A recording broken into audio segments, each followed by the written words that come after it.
If you want to update Redmi Buds 6 Pro, then you will have to start by opening Xiaomi earbuds application. And right now you will have to be also connected into the Wi-Fi or mobile data and go into update firmware. When you tap on it, you will have to sign in into a Xiaomi account, because without this you will be not able to go forward and download.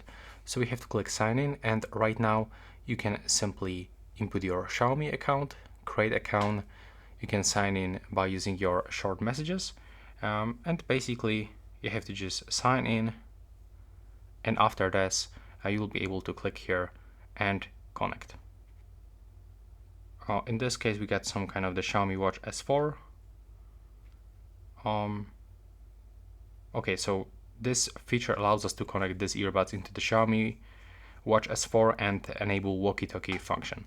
And you have to click update button and just wait for on-screen instructions.